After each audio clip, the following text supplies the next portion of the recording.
पवित्र श्रीमद् भागवत गीता, पवित्र चारों वेद, पवित्र कुरान शरीफ, पवित्र बाइबल, पवित्र गुरु ग्रंथ साहिब, पवित्र कबीर साहिब की वाणी में छुपे हुए गूढ़ रहस्य अर्थात तत्व को जानने के लिए कृपया अवश्य सुनिए जगत गुरु तत्वदर्शी संत रामपाल जी महाराज के मंगल प्रवचन।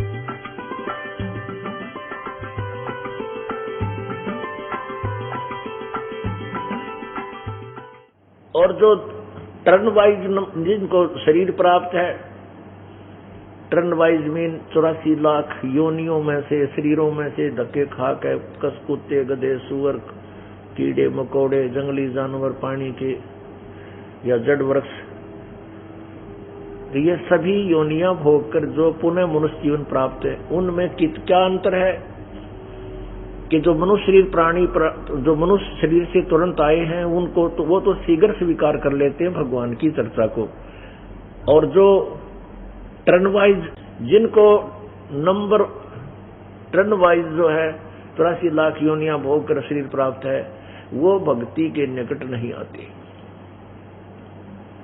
उनको कथा राम नाम की चर्चा सुनावे जब वो सुनते ही नहीं। पुण्यात्माओं, अब परमात्मा की रोशनी में, तत्व ज्ञान की रोशनी में हमें दिखाई देने लगा कि हमारे दादा, ताऊ, चाचा और दूसरे दादा जो दादा के भाई थे, चाचे ताऊ थे, वो अच्छी आत्मा थी, लेकिन भगवान की चर्चा सुनकर विराजी नहीं थे। अब पता चला कि वो किस योनि से आए हुए प्राणी थे। राम नाम उनके सपने में भी नहीं था, कितने सारे जीवन में भी जिक्र, पूरे दिन में भी एक बार राम का जिक्र हमने नहीं सुना उनके मुंह से। और वहां इस दास को पटक दिया काल ने ठाके, और बचपन से ही ना कदे दादा देखा ना पिताजी देखे, भक्ति के विषय में, राम के विषय में कोई जिक्र करते, और फिर भी इतनी प्रेरणा शरीर के अंदर, इतनी प्रेरणा आत्मा के अंदर, परमात्मा की चाह, तड़फ। अकेला जाता खेतों में किसी काम बस, अकेला जाता, अकेला जानबूझ का आता, रोता था भगवान के लिए, कहाँ है तू, कैसे मिलेगा, ना मिलो, कम से कम तेरा नाम तो मेरे पास है तेरा। तो ऐसे प्रेरणा छिया।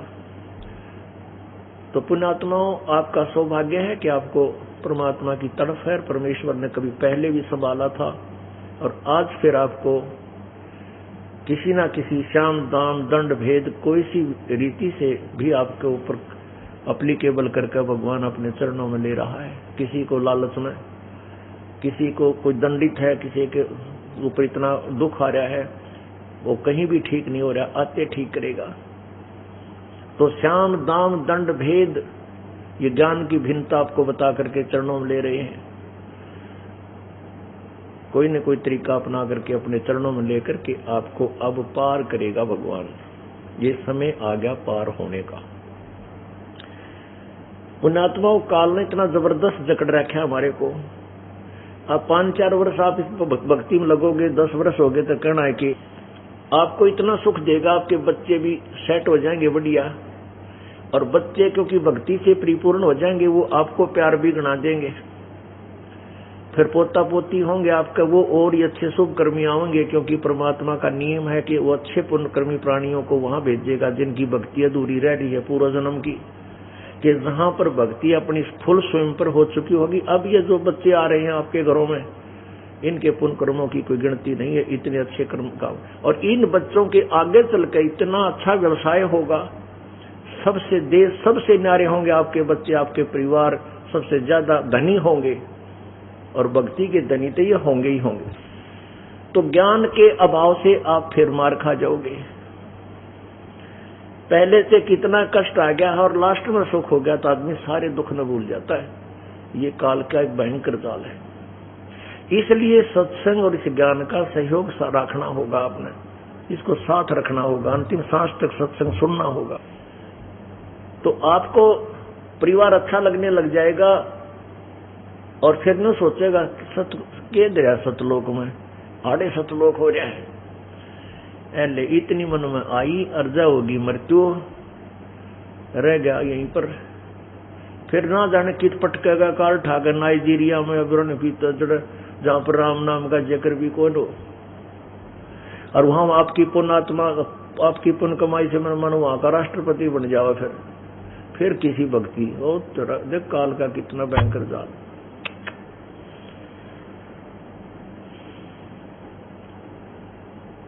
पुण्यात्माओं, परमात्मा कहते हैं इंद्र दा राज कागदा बेष्टा ना भोगा इंद्राणी नु। जिसको परमात्मा की सतलोक जाने की जो चाह, उसके सुख से परिचित हो गया, तो वो कहते हैं इंद्र स्वर्ग का राज भी काग के बीट के तुल्य है हमारे लिए, हमने नहीं चाहिए आग लगे इस राज को। जिसने सतलोक जाना है ये धारणा बनानी पड़ेगी। आराम एक कोई एक भगत आने बोले जी गांव में सरपंच बनाओ है मैंने, मैं कुआं पड़ जा किता है सरपंच बने रख तेरा गजब रोज ज्ञान सुनावा थरे रख फूट के बाद 10 साल नाम लिए न लिए। क्यों घर में सुख हो गया, अच्छे ट्रक चालेंगे, गाँव वाले तेने सोचा कर 2 पैसे फालतू लाओगा, अच्छी दारू पे आओगा।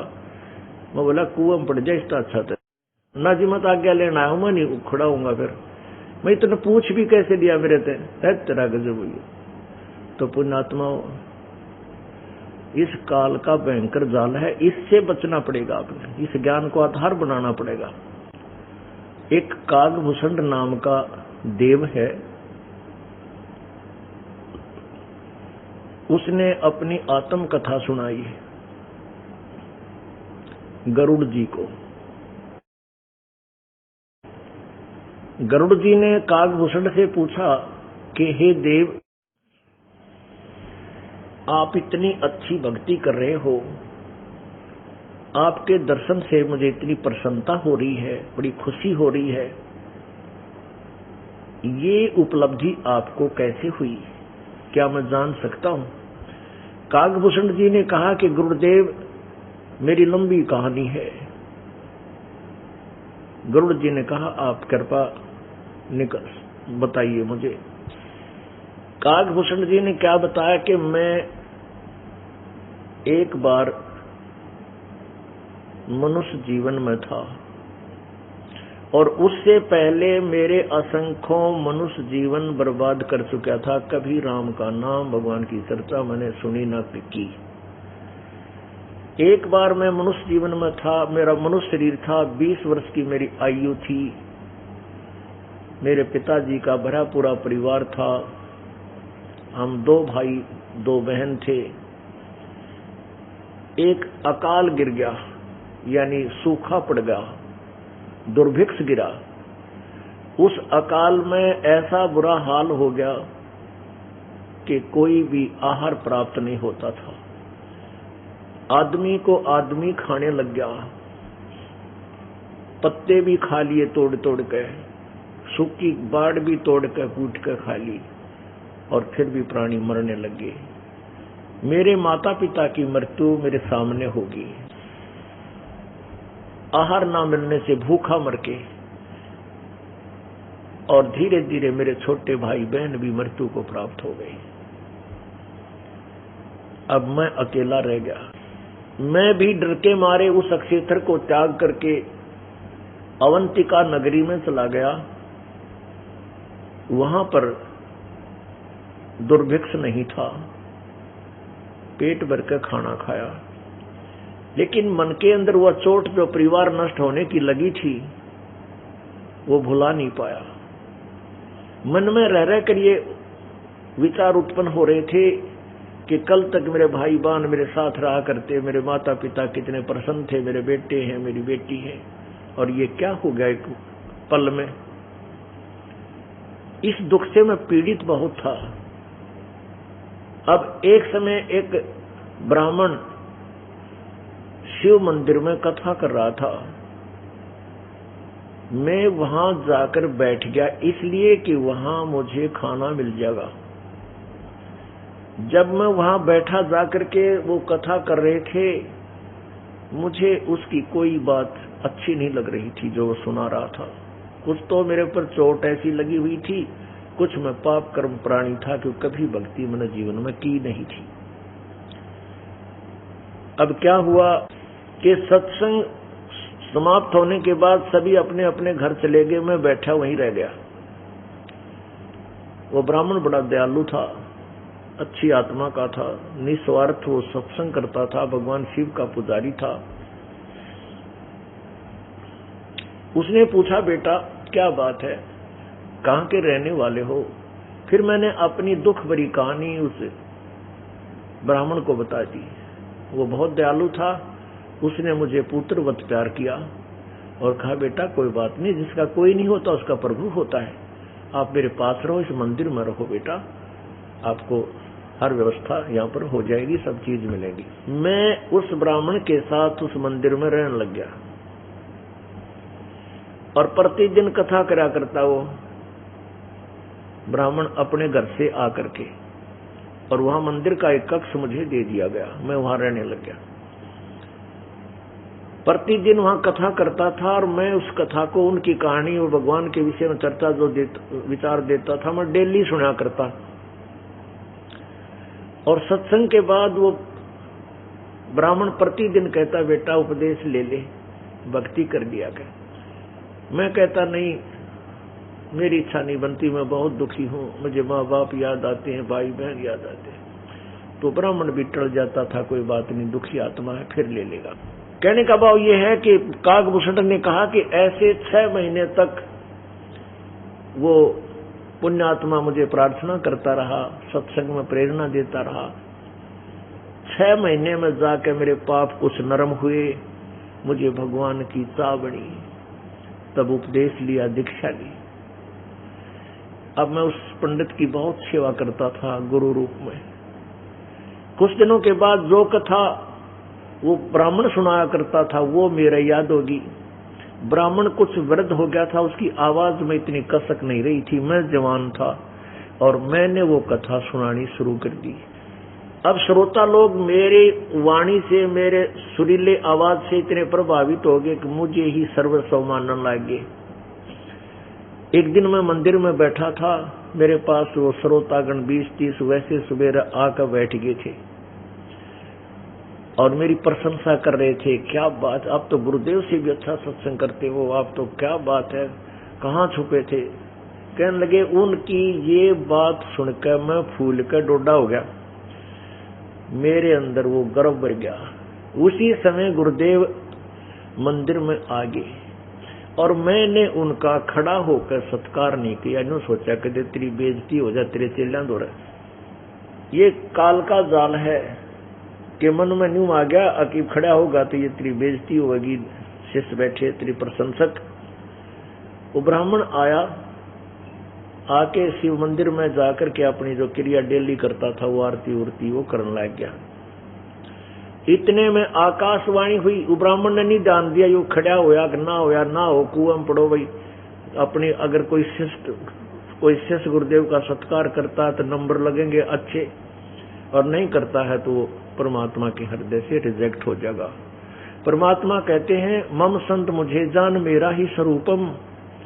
अब जैसे आपको बताया है, आपको बार बार बताते हैं, गुरु मानुष कर जानते ते नर कहिए अंधे, ओए दुखी संसार में आगे यम के फंदे। हमने गुरुदेव को भगवान मानना पड़ेगा। जैसे एक गणित का प्रश्न आता है ब्याज का, उसमें क्या होता है कि मान लो मूलधन 100 रुपए, हमने मूलधन ज्ञात करना होता है, उसमें दर भी नहीं दी होती है, तो वो दर निकालने कर फिर उसका पूरा ओरिजिनल मूलधन निकालने के लिए पहले मानना पड़ता है, मान लो मूलधन 100 रुपए,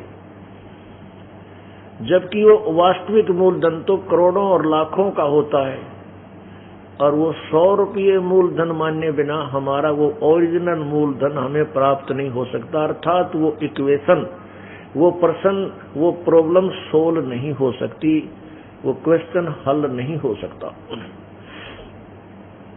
इसलिए 100 मूलधन 100 रुपये मानकर हम उसका हल निकाल लेते हैं, जिससे हमें वास्तविक मूलधन प्राप्त हो जाता है, अर्थात हमारा वो प्रश्न हल हो जाता है, हम सफल हो जाते हैं। इसी प्रकार गुरु जी, वैसे तो परमात्मा स्वयं भी आते हैं, तब तो वो भगवान होते ही हैं, गुरु भी होते हैं और भगवान भी होते हैं, लेकिन हमारे जैसे दास को जब वो भेजते हैं तो भले ही वो गुरु नहीं होते, लेकिन आपको, भले ही वो परमात्मा नहीं होते, लेकिन शिष्यों को उन्हें परमात्मा मानना पड़ेगा, जिससे क्या होगा कि आपकी श्रद्धा, आपकी भावना बनी रहेगी। क्योंकि जब आप यहां से जाओगे तो वहां परमात्मा इस दास के रूप में आपकी परीक्षा लेगा। तिरकुटी पर जाकर आपकी वहां सतलोक जाना या ना जाना, वहां फिर एक पिछोड़ और लगेगी। तो वहां पर आपका जैसा व्यवहार, बिहेव, मन में दोष, खोट या प्रशंसा या हृदय में चाप गुरुदेव की, वहां क्लियर होगी, वहां आप नहीं छुपा सकते। यहाँ तो दाब लो, लेकिन वहां तो आपके सामने कंप्यूटर में आवेगी, तो उनको तुरंत रिजेक्ट वहीं से वापस भेज दिया जाएगा। उसके आधार से वो जहां भी स्वर्ग में जाओगे या अन्य पुनः कहीं भी जाओ या पुनर्जन्म प्राप्त होगा। तो इसलिए आपको इस दास को अपने परमात्मा तुल्य मानना होगा। जैसे भगवान के सामने हम जाते हैं, जाएंगे तो कितनी विनम्रता हो, अंदर निष्कपटता हो, सच्ची श्रद्धा हो, लगन हो, कितनी उमंग हो जिस चीज की, जिसको हम ढूंढ रहे हैं, खोज रहे हैं, जिसकी हमने चाह है, जिससे हमने मिलना है, उस महबूब के प्रति हमारा कितना लगाव हो। जैसे कल आपने सुना था, नित्यानंद महबूब गुमानी वो प्रगटे पूर्ण भाग रे। तो ऐसे भाव हम बनाएंगे तभी हम प्रभु को पाएंगे। तो परमात्मा ये देखता है कि जब ये इस अपने गुरु का जो इनके लिए सारा दिन थूक बिलोग है, सारा दिन इनके लिए इनके परमार्थ के लिए सारी क्रिया कर रहा है, अपना जीवन डिवोट कर रहा है, इसके प्रति इनकी श्रद्धा नहीं, तो मेरे पास आके मेरी के ये के टाट काटेंगे, यहाँ भी इन्हें को बद करेंगे। इसलिए इनको परमात्मा स्वीकार नहीं करता। तो क्या कहते हैं, मम संत मुझे जान मेरा ही स्वरूपम। यही प्रक्रिया, यही प्रोसीजर, यही नियम प्रत्येक भगवान की, जिस भी इष्ट की तुम साधना करते हो उसके नुमाइंदे गुरु के प्रति उतनी श्रद्धा आपको चाहिए, अन्यथा आप उस का भी लाभ नहीं ले सकते। तो इसी दृष्टिकोण से भगवान शिव ने जब देखा कि एक ये बुजुर्ग तो इसके लिए कितना जो है प्यार देता है, इसको बेटे की तरह रखता है, और ये मेरे संत का अनादर करता है, तो ये मेरे पास आकर के क्या करेगा। क्योंकि भगवान शंकर को पता है कि हम भस्मासुर जैसे निकम्मे बतेरे दुख देकर जा रहे हैं। उसी समय आकाशवाणी से उनको श्राप दे दिया कि ए नीच आत्मा,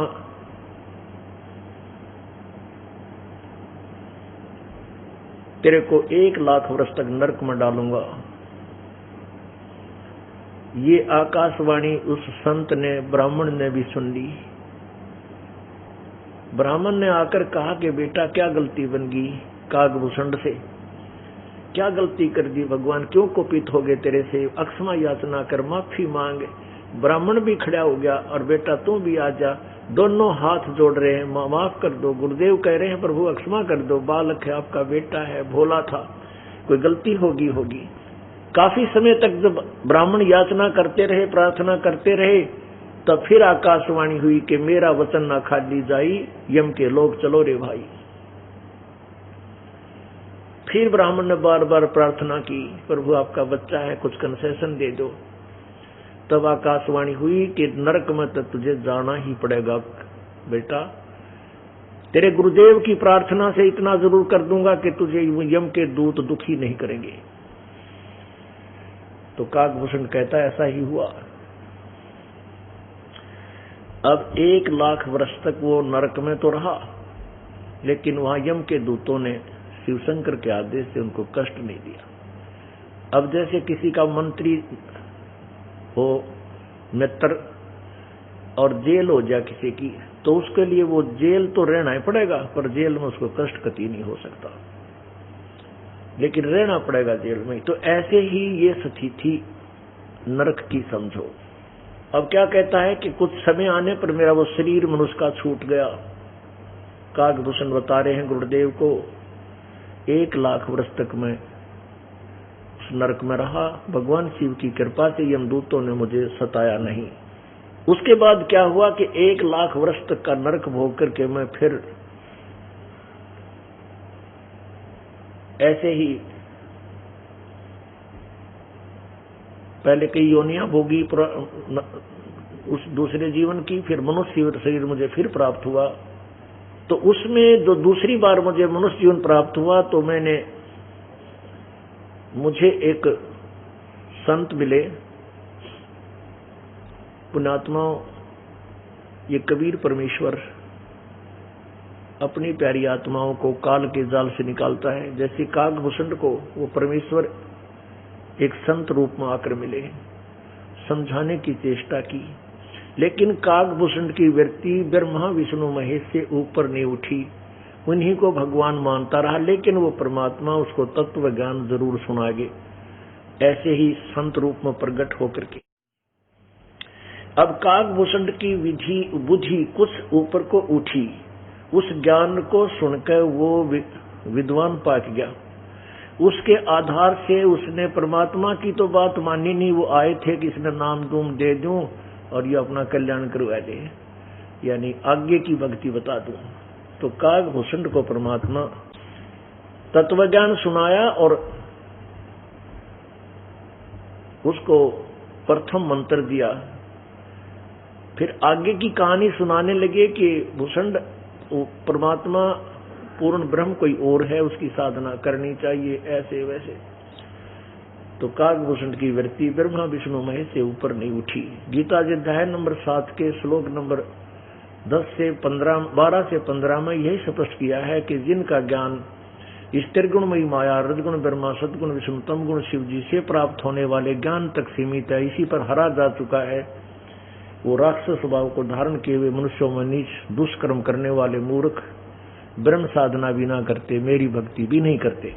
अब काकभूषण जी ने परमात्मा की भक्ति को तो और आगे नहीं स्वीकार किया, लेकिन ज्ञानी बन गया।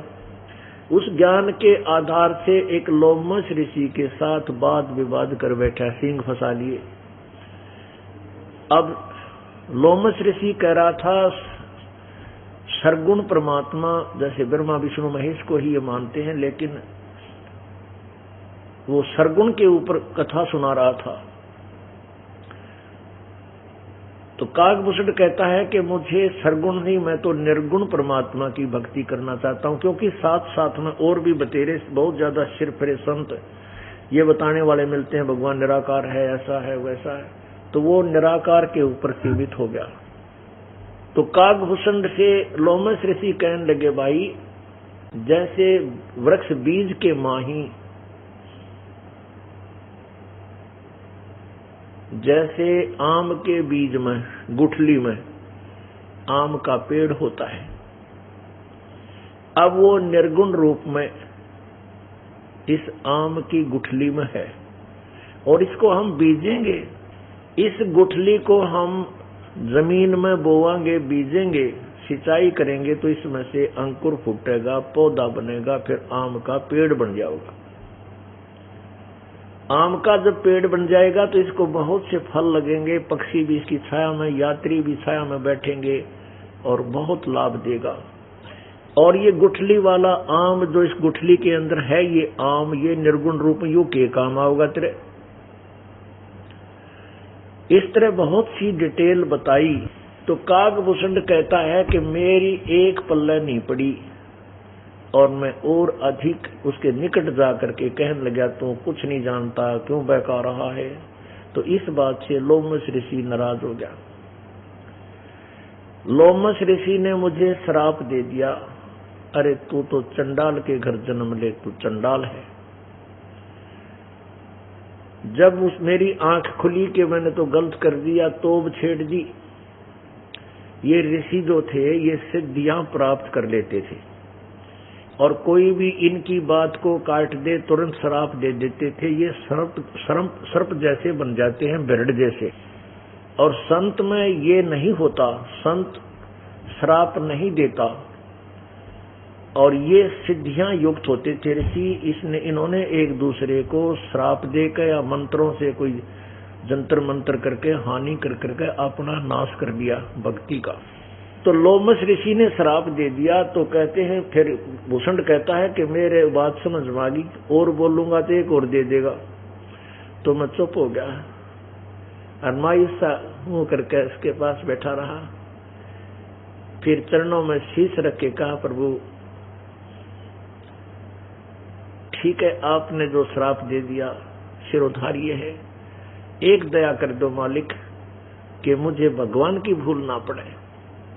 कहते हो प्रसन्न हो गए लोमश ऋषि। तो उसने कहा कि ठीक है, तुझे भगवान की याद बनी रहेगी। तेरा ऊपर से मुंह तो तेरा काग का होगा, गर्दन से ऊपर ऊपर, और नीचे मनुष्य जैसा शरीर होगा।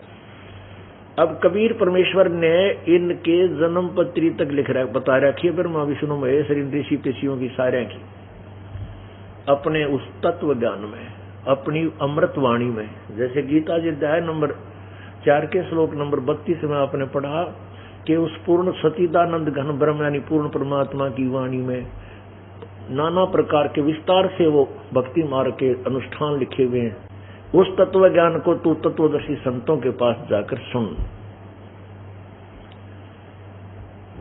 तो पुण्यात्माओं क्या बताया कि फिर ब्रह्मा की पत्नी, उनके घर हंसनी थी। हंसनी जब ऋतु पर आई, उसको कागचंड के घर लेकर गई। जैसे भैंस या गाय को, बकरी को नए दूध कराते हैं, ऐसे तो उससे कहते कागचंड के संयोग से, हंसनी के माध्यम से मेरा जन्म हुआ। भूषण जी बता रहे, ऊपर का मेरा मुंह कौवे जैसा है और बाकी का शरीर देवताओं जैसा उस कागभूषण का वर्तमान में है। अब उसके बाद वो फिर ऐसे ही परमात्मा की तलाश में घूम रहा था, संतों के पास जा रहा था। कबीर परमेश्वर उनको जोग जीत रूप में मिले और कागभूषण को इस तत्व ज्ञान से परिचित कराया और उसको भक्ति पर लगाया। अब आपको वो तत्व ज्ञान की वाणी, अमृत वाणी कबीर परमेश्वर की, वो सुनाते हैं। बुझे गरुड़ भूषण बियाना, मोह से भेद कहो विधि नाना। बचन सुशील दृष्टि अनुरागा, देवता की देह द्वार मुख कागा। कलंगी तीन शीस तिस साजे, शब्द कुलाहल हरख निवाजे। मधुकुर बैन सुनत हो शांति, कहो भूषणिया की उत्पाती।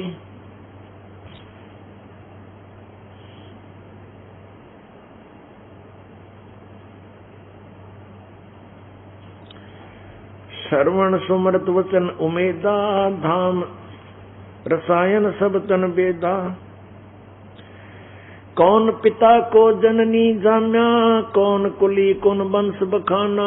अरबन वर्ण कला पर वेसा, तुमरी महिमा कर है शेषा। जल स्वरूप कुछ तरंग न तेजम, इंद्री जीत चढ़े मन सेजम। ब्रह्म निरूपण निर्गुण भेखा, कहो भूषण मोय आद संदेशा। चंद्र का तेज सूरज की किरणा, ऐसा जैसा अधिक तुम्हारा वर्णा। कौन कला गति रूप स्वरूपा, तिमर मेट उजियारा धूपा। सुनो भूषण तुम अकल अनूपा, भेद कहो परमानंद जू का। कहे भूषण तुम सुनो खगेसा, तो से भेद कहूं परवेसा। देखो, इस परमात्मा को, कबीर भगवान को अशिक्षित कहते थे कि ये कोई ज्ञान नहीं रखता था। अपनी अमृतवाणी में परमेश्वर ने सभी भाषाओं का समावेश किया हुआ है। गूढ़ से गूढ़ संस्कृत भी लिखी है और शुद्ध हिंदी का भी प्रयोग किया है, पंजाबी भी, फारसी भी और उर्दू भी, हर तरह की भाषा प्रभु ने बोल रखी है। अब कितनी प्यारी भाषा बोली है। कहे भूषण तुम सुनो खगेसा, तो से भेद कहूं परवेसा। खगेश, खग, खग माने पक्षी और खगी, ईस माने मालिक, हे पक्षियों के स्वामी गरुड़। खगेसा, खगेश, कितना सुंदर शब्द बोला है प्रभु ने। शुद्ध हिंदी यानी शुद्ध भाषा प्रयोग की है। कहे भूषण तुम सुनो खगेसा, तो से भेद कहूं परवेसा। शंख कल्प जुग गए बिहाई, ही पूर्व जन्म की कथा सुनाई। शंख कल्प जुग हो गए, जामन मरण जिहान। जन्म पूर्व ला तुझे कहूं, सुनो खगेश सुजान।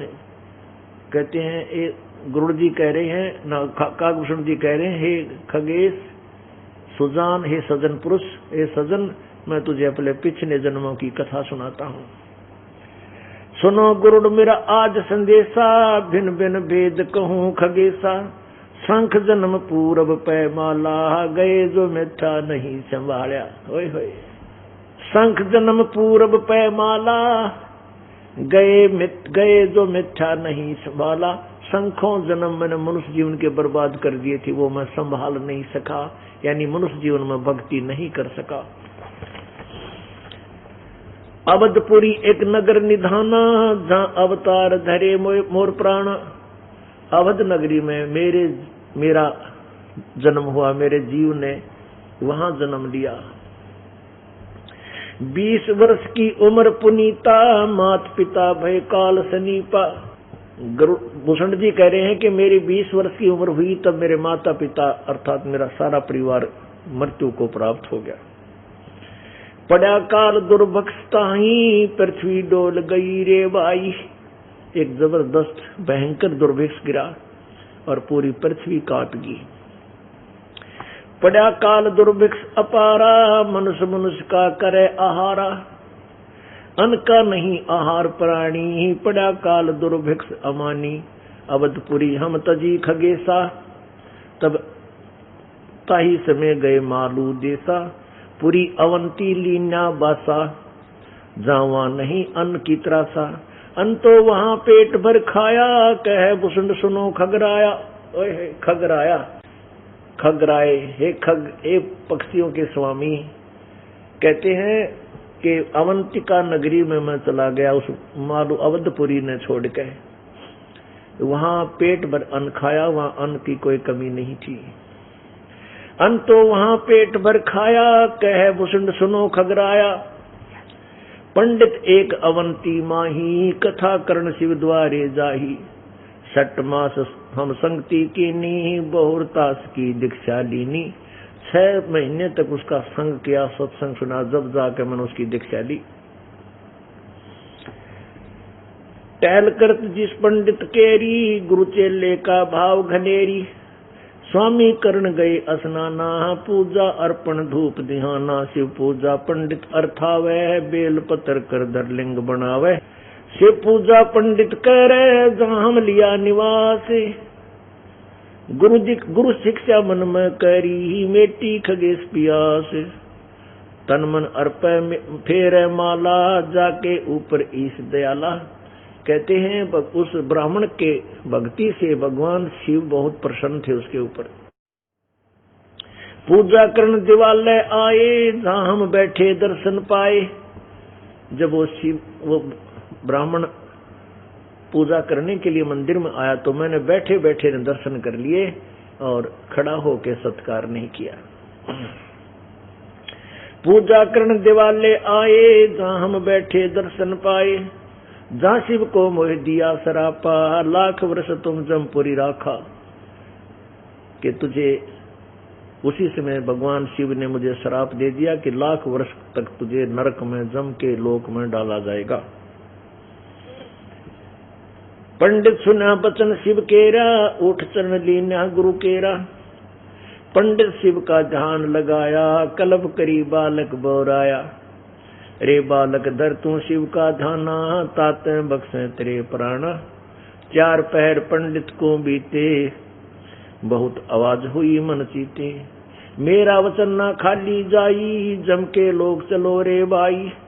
बहुर धरा पंडित तब ध्याना, बख्शो साहेब या के प्राणा। बहुत बार की अर्ज ठीका, बानी अरस बही शिवनी का। बहुर महादेव भय दयाला, जम का लोक भुगत तत्काला। हमरे लाग्या संसार शोका, छूट गए जम देह छूटी गए जम के लोका। कहते ब्राह्मण ने बहुत प्रार्थना की, आपका बालक है, विचलित हो गया, भोला है, अक्षमा बख्शो भगवान, इसके दया करो, इसके प्राणों पर, इसके जीवन को बख्शो दाता। तो उन्होंने कहा मेरा वचन ना खाली जाई, तो काल के उस यम के लोक जा रे भाई। शिव जी ने कहा, शिव स्वामी की दया, शिव स्वामी की दया अपारा, फिर हम आन लिया अवतारा। कहते फिर जन्म हुआ मेरा। जन्म दरे तत्काल जब छूट गई मम देह, गुरु शिव साहेब दया से हो गए निरसंदेह। जोग ध्यान और नाम नरेसा, जब तब करनी मिटी अंदेशा। प्राणायाम की न प्रणामा, स्वर्ग परी को चले विमाना। अब जो थोड़ी बहुत पुण्य उसने किए थे, उसके आधार से वो स्वर्ग चला गया। उसके बाद फिर मनुष्य जीवन प्राप्त हुआ। तो कहते जब मानव शरीर मुझे प्राप्त हुआ, फिर भक्ति की थोड़ी सी चाह शेष रहेगी, तो फिर मैंने लोमस ऋषि जा कथा कराई, जहां हम प्रसंग पूछा जाई। अब देखो इस काल की, जिसको थोड़ा सा ज्ञान हो जाता है वो फिर नो सोच ले है तू बिरानी के बन गया, और फिर किसी ना किसी से खसने की चेष्टा करता है। पुण्यात्माओं, वैसे चर्चा करना बुरा नहीं है, ये स्वभाव है जीव का। लेकिन जब तक आपको खुद तत्व ज्ञान नहीं, आपके पास यथार्थ ज्ञान नहीं, आप दूसरे को, मान लीजिए आपको किसी अन्य से थोड़ा सा ज्यादा ज्ञान है और उसको उस ज्ञान से हटाकर आप अपने पीछे लगा सकते हो, लेकिन आप भी अधूरे। तो वो कहते हैं ना, आसमान से गिरा खजूर में अटक गया, बता क्या बनी, फिर कोई क्या लाभ हुआ। तो अब आपको तत्व ज्ञान है, अब आप प्रत्येक प्राणी के साथ संघर्ष कर सकते हो, उसको समझा सकते हो, ज्ञान चर्चा कर सकते हो, लेकिन अभद्र तरीके से नहीं, जबरदस्ती जोर नहीं। प्रार्थना कर सकते हो, ज्ञान सुना सकते हो, सुनना चाहे, लेकिन उसके साथ खींचातानी नहीं, या कोई किसी को दबाव दे, ऐसे इसमें नहीं चलता। ये ज्ञान मार्ग है, सब इच्छा से जो स्वीकार करे उसको अवश्य समझाए। तो इन ऋषियों में क्या था कि इनके अंदर एक बीमारी है, ये सिद्धि रूपी विष इनके अंदर बन जाता है, जैसे सर्प में बन जाता है, बेरड ततैये में बन जाता है। तो ऐसे काकभूषण जी कह रहे हैं कि मैंने एक दिन लोमस ऋषि कथा सुनावे थे, वहां जाकर के प्रसंग पूछा। लोमस ऋषि जहाँ कथा कराई, जहाँ हम प्रसंग पूछा जाई। सरगुण कथा होत तिस बारी, हम तो निर्गुण के अधिकारी। सरगुण अर्थ हमो सो गौराया, लोमस ऋषि प्रसंग बतलाया। बहुर समोद किया, बहुर संबोध किया तिस बेरा, बैठे जाए निकट हम नेरा। सरगुण कथा बिना के गावे, निर्गुण पद नजरों नहीं आवे। जब वहां बोले काकभूषुंडा, दर्शा अद्भुत रूप अखंडा। सरगुण सकल नाश हो जाई, निर्गुण सदा रहो लोलाई। लोमस ऋषि प्रसंग विस्तारी, सुनो गरुड़ आद कथा हमारी। बहुर कया सरगुण प्रसंगा, शिव की जटा रहे जो गंगा। तब करके भागीरथ लाए, तीहू लोक कीर्ति दर्शाए। गुप्त वस्तु प्रगट दिखलाई, निर्गुण सरगुण समझो बाई।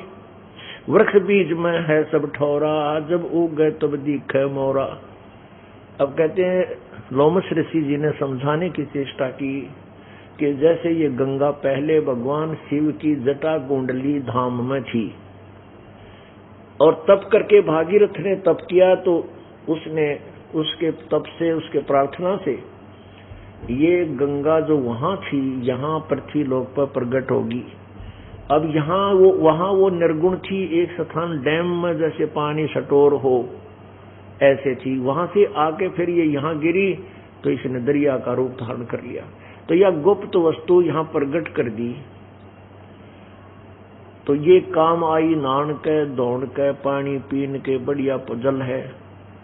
दूसरा उदाहरण दिया लोमश ऋषि ने, जैसे वृक्ष बीज में है सब ठोरा और जब उगे तब दिखे मोरा। जैसे बीज के अंदर वृक्ष होता है, आम का वृक्ष बीज बताया, जैसे कोई नीम का बीज है, कीकर का बीज है, जैसा भी, और जब वो उगेगा उसको बोया जाएगा तो वो बीज से फल, वो वृक्ष बनेगा, तो वो सब सरगुण हुआ। वृक्ष बीज में है सब ठौरा, जब उगे तब दिखे मोरा। डाल पान सब नजरों आया, पंछी केल करत है छाया। फल पंछी नर करे आहारा, ये लीला सरगुण विस्तारा। सरगुण भोग किए भगवाना, बहुविध बिल से संत सुजाना। लोमश ऋषि प्रसंग बताया, लोमश ऋषि प्रसंग सुनाया। दम बिन शंख आवाज न राया, शंख शरीर पवन से गूंजे, आत्मज्ञानी पद को बूझे। सरगुण बिना निर्गुण किसका माह, निर्गुण बिना न सरगुण धामा। बर्तन बिना वस्तु का पावे, वस्तु हो तो बर्तन आवे। बर्तन देही अंग शरीरा, वस्तु नाम है गैर तुरंत सुरत गंभीरा। मंदिर बिना दीपक किसका जा, दीपक हो तो मंदिर साजा।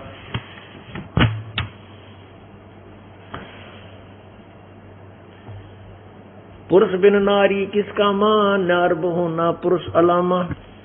सरगुण मंदल ताल बजावे, पवन प्रेरे निर्गुण रस गावे। कह लोमश ऋषि सुनो भुसंडा, जीवन पुष्ट होत बिन अंडा। अंड बिना तो पिंड ना होई, पिंड अंड का साक्षी सोई। हमने समझा ज्ञान खगेसा, दिया श्राप हुआ परवेसा। वचन कहा जब ही चंडाला, कागा का मुख बया दयाला। दिया श्राप जुग जुग केरा, गुरुदेव आनंद मन मेरा। तामस क्रोध नहीं हम कीना, तब लोमश ऋषि दीक्षा दीना। जब लोमश ऋषि ज्ञान सुनाया, सुनत ज्ञान चंडाल कहाया। जब तब करनी कीर्ति सारा, सुनो भूषण मेरे प्राण आधारा।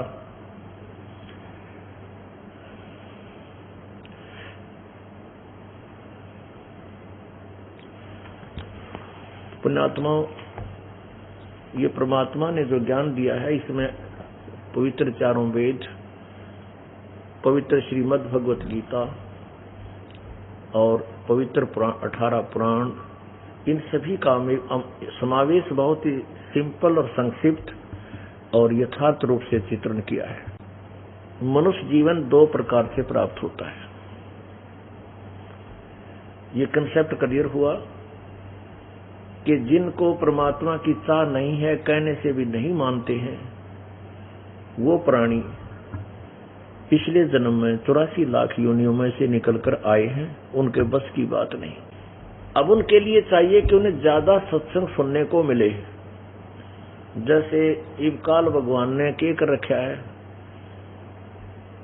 जैसे ये दास कह रहा था कि आपको कि मेरा जन्म ऐसे परिवार में हुआ जो राम नाम के आसपास भी नहीं थे। इसके भी 2 कारण होते हैं। जैसे उसी ग्रुप में, उसी समुदाय में अच्छी आत्मा भी थी, लेकिन उनको भक्ति का ज्ञान, चर्चा, सत्संग की सुनने को नहीं मिलती, क्योंकि वो हमारे जो बुजुर्ग थे बड़े नु क्या करते हैं, के दरा सत्संग में करके खा ले कर दे दे, हैं काम चोर जाया करें इधर उधर धक्के खान। एक उनके दबाव से भी अच्छी आत्माएं कहीं घर से बाहर नहीं निकल सकती थी, जिनको थोड़ी बहुत चाह भी थी। तो ऐसे युग काल के करता क्या करे है, भक्तिहीन बनाने की चेष्टा करता है। और अच्छी आत्माओं को इसी जगह फिट कर दे है कि वो कदे भगवान का नाम ले ना सकें और अपने बर्बाद कर दें जीवन को। परमात्मा भी बहुत बुद्धिमान है, सर्वज्ञ है, वो बहुत ही अच्छा तरीका जानते हैं। जैसे परमात्मा क्या करता है कि अपनी आत्माओं को नहीं रोकता कि काल ने इन डालन दे कितने डाल दे, और वैसे इसको मोटे शब्दों में कहे तो परमात्मा अपनी ही कृपा से वो उनके जो, क्योंकि हम जहाँ रहते हैं वो सभी कुछ हमारे परिवार में या संग में अंग में पड़ोस में ऐसे भी लोग होते हैं, रहे हैं कभी, जो 84 लाख योनियां भोग कराए थे और हम सीधे मनुष्य जीवन से गए थे। तो उन युग काल का ऐसी व्यवस्था है कि उनके साथ हमारा प्रेम भाव लगाव, उनसे लेन देन बन जाता है। उस कारण से फिर अगले जन्म में 1000 वर्ष के बाद या कितने वर्ष के बाद कभी ना कभी वैसी जगह ठोक देगा कि उनसे संस्कार जोड़ कर युग काल वहां डाल देगा। उन व्यक्तियों में हमारा जन्म दे देगा जो भगवान से दूर होते हैं, भगवान नहीं चाहते। अब इसको हम दूसरे शब्दों में ये कहेंगे कि परमात्मा अपने बच्चों को उनसे कैसे निकालता है। जैसे ये मादा काग होती है, ये इतनी उस्ताद होती है, दुष्ट होती है कि कोयल के अंडों को खा जाती है, और कोयल इतनी समझदार होती है कि वो ये देख लेती है कि कहीं मादा कौवी ने अंडे उत्पन्न कर रखे हों घोंसले में, और वो मादा कोयल जब अंडे देने की समय आता है तो अपने अंडों को उस कौवी के, उस काग के घोंसले में अपने अंडों को उत्पन्न कर देती है। जिस समय वो मादा कौवी यानी काग कहीं आहार प्राप्ति के लिए दूर चली जाती है, जब वो वापस आती है तो देखती है कि 2 अंडे थे, ये 4 कैसे हो गए। अब वो पहचान नहीं पाती कि मेरे अंडे कौन से हैं, इसलिए उन 4 अंडों का वो पोषण करती है। जब बच्चे निकलते हैं तो भी उनकी कोई पहचान नहीं होती, एक जैसे होते हैं, काले काले। अब वो उड़ने लग जाते हैं, और वो कोयल इतनी समझदार होती है, वो दूर से देखती रहती है कि तेरे बच्चे उस जिस घोंसले में तूने अंडे दिए हैं वो बच्चे बन चुके हैं, अब वो कितने उड़ार हो गए हैं, कहां तक उड़ सकते हैं। जब वो देख लेती है कि अब ये अच्छी छलांग लगाने लग गए हैं, तब उस जहां वो 4 बच्चे बैठे होते हैं उनसे थोड़ी दूरी पर वो कोयल बैठ जाती है, और फिर अपनी कुहू कुहू की आवाज लगाती है, अपनी बोली बोलती है। वो कोयल वाले बच्चे अपनी माँ की बोली सुनकर ऐसे कान खड़े करते हैं, और फिर वो उस आवाज को बोलती ही रहती है, बोलती रहती है। तो कोयल वाले बच्चे उड़कर अपनी माँ की आवाज की तरफ चल पड़ते हैं, और काग वाले का बाम में भी कोई ना, उनके असर नहीं होता उस कोयल की आवाज का। तो वो कोयल फिर उड़कर चल पड़ती है और आवाज लगाती हुई जाती है, और वो बच्चे उसके साथ ही साथ चल पड़ते हैं, उड़ते जा रहे हैं। तो उधर से कौवी पीछे से दौड़ लगाती है कि मेरे बच्चे गए। जब वो देख लेती है कि ये तो बहुत दूर चले गए हैं, वापस नहीं आएंगे, वो इस डर से वापस आ जाती है कहीं वो 2 बच्चों को कोई और ना मार डाले। वो वापस आकर अपने कौवे वालों के पास बैठ जाती है। पुण्यात्मा, ये दास गांव गांव में सत्संग करने गया, घर घर में। एक घर में 5 सदस्य थे, जिनमें 2 तो इतने बढ़िया तरह लग गए, 3 कतई नहीं माने, बिल्कुल आज तक भी नहीं माने। तो वो काल के थे यानी काग के, और जो परमात्मा वाले यानी कोयल वाले थे, उन्होंने तुरंत हमारी बोली पहचान ली और हमारे साथ ऐसे लगे जैसे बहुत पहले से जानते थे। पुण्यात्मा, ये दास देख रहा है, जो भी बच्चा उपदेश ले लेता, बेटा बेटी, उपदेश लेने से पहले उसके सींग जाम रहे होते हैं, यूं कैसे होगा, ऐसे कैसे होगा, हम तो यूं सुना था। और जब वो उपदेश ले लेता है, उपदेश लेते ही काल भाग जाता है, और उसका इतना स्वभाव, इतनी विनम्रता, चरणों में शीश रखना, चरणों में रखना जी, है, मतलब इतना भाव जैसे हमने पहले से जानते हो, हम इसको इतना प्रेम भाव बन जाता है। तो हम पहले भी 64 लाख के टोल में थे, और अब के ये भूल नहीं होने देनी है, क्योंकि उस समय हम अशिक्षित थे। परमात्मा ने ये समय इसलिए सिलेक्ट किया है कि आप सारे शिक्षित हो चुके हो,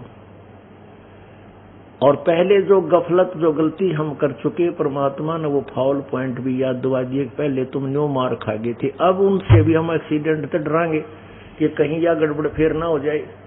तो हमारे पास सभी फाउल पॉइंट हो गए हैं, जिस कारण से हम वहां काल के जाल में फंसे रहे, पार नहीं हो सके। उनको भी ध्यान रखना है। पुण्यात्माओं, जब तक हम पूर्ण परमात्मा की साधना नहीं करेंगे, तब तक हमारी जन्म मृत्यु की, ये जन्म मृत्यु का झंझट समाप्त नहीं होगा। हम सतलोक से आए थे, हमें वहां कोई कष्ट नहीं था, जन्म मृत्यु हमारी नहीं होती थी।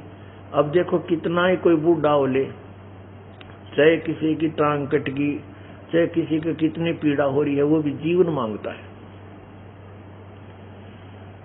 अब मरना किसी को अच्छा नहीं लगता, चाहे को 80-90 वर्ष का हो गया। क्यों नहीं लगता? क्योंकि सचमुच ये कोई बात हुई, जन्म में फिर मार दिए, क्या मतलब है इसका? ये कोई अर्थ है इस जीवन का? क्योंकि हमें वो बात याद है कि जहां हम रहते थे वहां मृत्यु नहीं होती थी। सबसे भयंकर चीज मृत्यु, फिर ये बुढ़ापा। बताओ कैसा जबरदस्त तंग हमारे साथ जो है ना धोखा किया इस काल में। जवानी रह है इतने तो यू कति नहीं सुन देता, यू मन सारी बकवादा का नहीं बात जाए और सारे काम। और जब बूढ़ा हो जाए, जब देखा उसके गोडे टूट ले, फिर वो डोगे के सारे चल, जब उसका याद आवे है कि तू 40 किलो के वजन ने सिर पर ठाके चला करता, कित गया वो शरीर, इब कित गया ढूंढे जा उसने, कित गया वो तो गया सो गया। अब कहने का भाव ये है कि बुढ़ापा सबसे बुरा, और फिर मृत्यु होगी। जिस वस्तु के लिए सारी उम्र लड़े ढोए, जिन परिवार और बच्चों के लिए संपत्ति बनाने के लिए वह यहीं रह गिरे, उसने काल उठा ले गया। कैसी बिरान माटी हमारी, और फिर भी यहां से हृदय नहीं हटता। क्यों नहीं हटता? कहते सतगुरु मिले तो इच्छा मेटे, पद मिल पदे समाना, चल हंसा उस लोक पठाऊं जो आज अमर अस्थाना। कोई सतगुरु मिले, तत्वदर्शी संत मिले तो यहां से ज्ञान दे करके यहां से हृदय हटावे। सतगुरु मिले तो इच्छा मेटे, पद मिल पदे समाना, यथार्थ ज्ञान देकर, यथार्थ भक्ति विधि दे बता करके उस अमर पद में आपको प्रवेश कर देगा। वहां क्या सुख होगा? चार मुक्ति जान चंपी करती माया होरी दासी, दास गरीब अभय पद पर से वो मिले राम अविनाशी। यहाँ की भक्ति ब्रह्म तक की साधना में चार मुक्ति होती है, और चार मुक्ति, चौथी मुक्ति प्राप्त प्राणी भी फिर मनुष्य जन्म मृत्यु के अंदर आता है। परमात्मा कहते हैं मेरी भक्ति से सतलोक के अंदर आपको ये चारों मुक्तियों का सुख आपके चरणों में पड़ा रहेगा। चार मुक्ति जा चंपी करती माया होरी दासी, दास गरीब अभय पद पर से मिले राम अविनाशी। वहां निर्भय हो जाओगे, कभी मृत्यु नहीं होगी, और वो अविनाशी परमात्मा आपको मिलेगा। बोलो सतगुरुदेव।